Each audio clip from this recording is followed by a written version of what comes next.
Copyright disclaimer under Section 107 of the Copyright Act 1976. Copyright disclaimer under Section 107 of the Copyright Act 1976. Allowance is made for fair use of purposes such as criticism, comment, news report, teaching, scholarship, and research.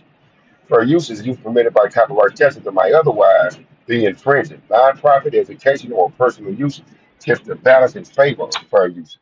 Fair use is in full effect. We got two clips on one of the reasons why Babylon the Great will fall. Let's get this right quick. Let's go to Obadiah 1 and 15. Right? For the day of Yahweh is near upon all the heathen, as thou hast done, it shall be done unto thee. Thy reward shall return upon thine own head. And that's for Babylon the Great. Because of all these sanctions and restrictions that they put on other countries whose fields they covet,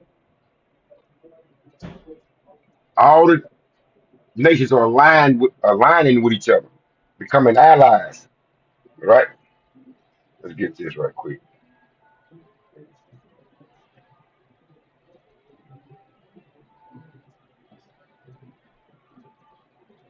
Ecclesiastes 12, Shalaki 10. Right? Ecclesiastes 10 and 8. Because of unrighteous dealings, injuries, and riches got by deceit, the kingdom is translated from one people to another. With all these sanctions, CIA, covert options, covert operations, it's coming back on America's head.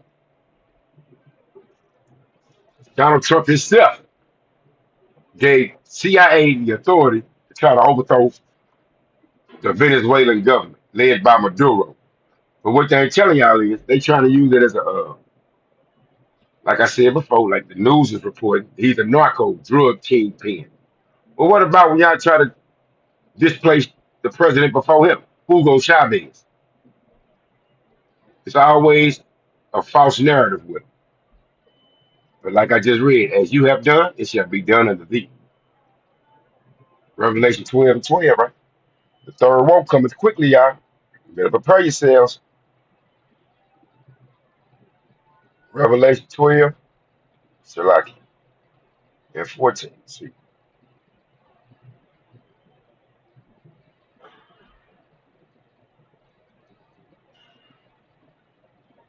Salaki is right here. That'll be 11 and 12. You know? 11 and 14, Salaki. The second woe was past, and behold, the third woe comes quickly. Fair use is in full effect. We're gonna play these two news clips. I'm gonna title this The Art of Mirroring, because that's what Russia's doing. Read Ezekiel 38, chapter 2. Shalom. We strongly reject the American threat. The youth, Venezuelan youth, the youth of Amazonas, we don't want war. We want peace for our country. We don't want any intervention, as they say out there on social media or in the news. Venezuela has just taken a major strategic leap, renewing its Russian oil ventures for another 15 years. In a fresh announcement from the National Assembly, lawmakers confirmed that PDVSA and Russia's state firm, Rosneft, will continue operating critical oil fields until 2041. We're talking about 91 million barrels of projected crude and an investment pool of more than $616 million. A massive extension and a massive message. This comes just weeks after Presidents Putin and Maduro signed a sweeping strategic partnership, strengthening military, diplomatic, and energy cooperation despite intense U.S. sanctions.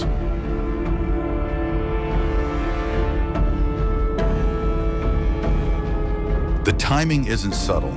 As Washington deploys warships near the Caribbean and tightens sanctions on Caracas, Venezuela is doubling down on Moscow.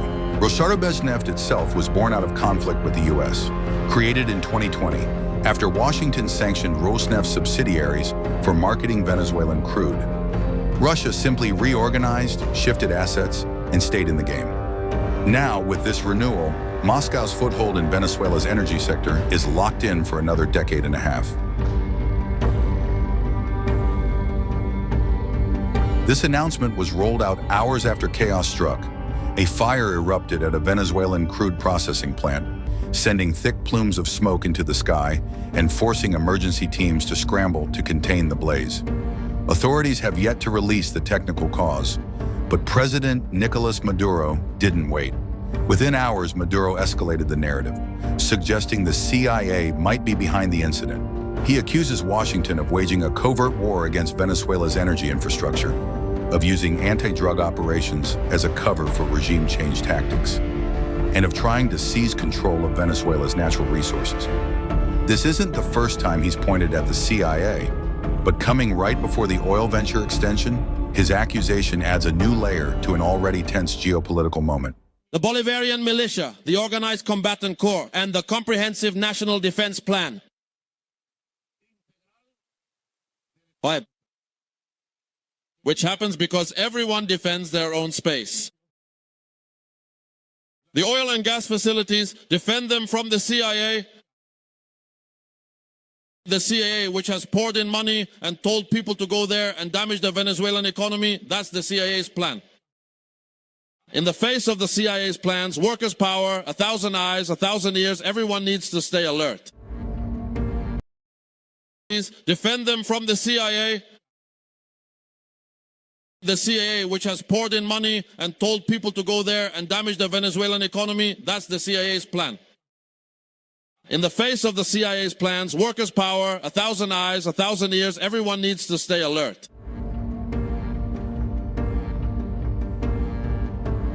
With deeper Russian investment, a fire under investigation, and presidential accusations of foreign sabotage, Venezuela is setting the stage for heightened geopolitical friction in the Caribbean.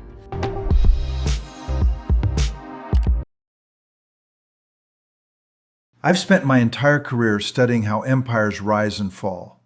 But what I witnessed in the Caribbean last month changed everything I thought I knew about American power. Russian warships didn't just arrive in Venezuelan waters. They shattered a doctrine that has defined Western Hemisphere politics for 2 centuries.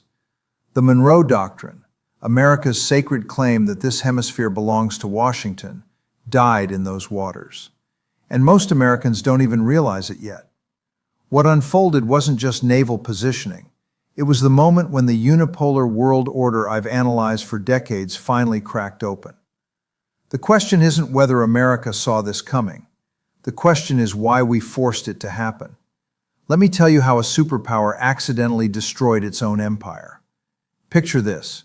Russian destroyers anchored off the Venezuelan coast, conducting joint exercises with a nation America has tried to strangle for over 20 years. CNN called it provocative posturing.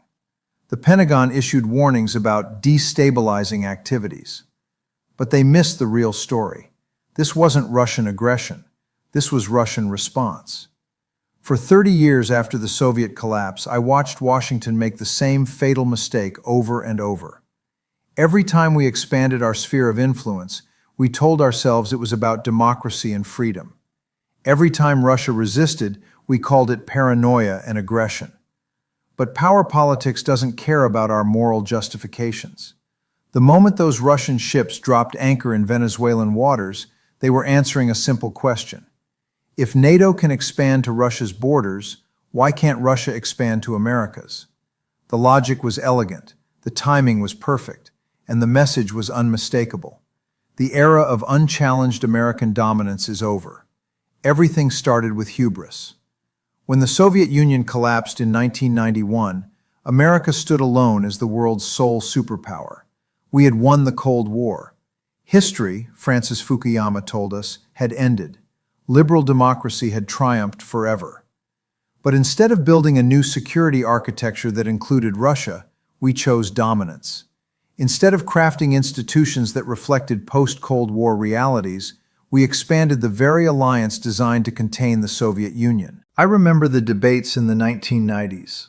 George Kennan, the architect of containment strategy, warned that NATO expansion would be the most fateful error of American policy in the entire post-Cold War era. He understood what Washington refused to accept. Russia, regardless of who led it, would view NATO troops on its borders as an existential threat. But we pressed forward anyway. Poland, Hungary, Czech Republic, then the Baltic states, Bulgaria, Romania. Each expansion wave was sold as spreading democracy. To Moscow, it looked like encirclement. The pivotal moment came in 2008 at the NATO summit in Bucharest. There, the alliance announced that Ukraine and Georgia would eventually become members. For Russia, that was the red line crossed. Ukraine isn't just another neighboring state. It's the historical heart of Russian civilization. The first Russian state was born in Kiev. The idea of NATO missile systems just hundreds of miles from Moscow was intolerable to any Russian government. But Washington believed Russia was too weak to respond, too dependent on Western institutions, too constrained by internal chaos. We were wrong. And Venezuela would pay the price for our miscalculation.